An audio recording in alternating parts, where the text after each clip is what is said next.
एक शाम राजा अकबर अपने प्रिय बीरबल के साथ अपने शाही बगीचे की सैर के लिए निकले। वह बगीचा बहुत ही शानदार था। चारों ओर हरियाली ही हरियाली थी और फूलों की भीनी भीनी खुशबू वातावरण को और भी खूबसूरत बना रही थी।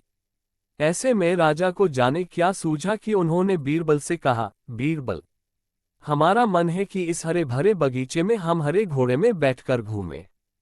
इसलिए मैं तुम्हें आदेश देता हूं कि तुम 7 दिनों के अंदर हमारे लिए एक हरे घोड़े का इंतजाम करो। वहीं अगर तुम इस आदेश को पूरा करने में असफल रहते हो तो तुम कभी भी मुझे अपनी शक्ल न दिखाना। इस बात से राजा व बीरबल दोनों वाकिफ थे कि आज तक दुनिया में हरे रंग का घोड़ा नहीं हुआ है।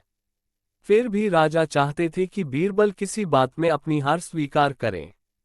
इसी कारण उन्होंने बीरबल को ऐसा आदेश दिया। मगर बीरबल भी बहुत चालाक थे। वो भली भांति जानते थे कि राजा उनसे क्या चाहते हैं। इसलिए वो भी घोड़ा ढूंढने का बहाना बनाकर 7 दिनों तक इधर उधर घूमते रहे। 8वें दिन बीरबल दरबार में राजा के सामने पहुंचे और बोले, महाराज, आपकी आज्ञा के अनुसार मैंने आपके लिए हरे घोड़े का इंतजाम कर लिया है। मगर उसके मालिक की 2 शर्तें हैं। राजा ने उत्सुकता से दोनों शर्तों के बारे में पूछा। तब बीरबल ने जवाब दिया, पहली शर्त यह है कि उस हरे घोड़े को लाने के लिए आपको स्वयं जाना होगा। राजा इस शर्त के लिए तैयार हो गए। फिर उन्होंने दूसरी शर्त के बारे में पूछा। तब बीरबल ने कहा, घोड़े के मालिक की दूसरी शर्त यह है कि आपको घोड़ा लेने जाने के लिए सप्ताह के 7 दिन के अलावा कोई और दिन चुनना होगा। ये सुन राजा हैरानी से बीरबल की ओर देखने लगे।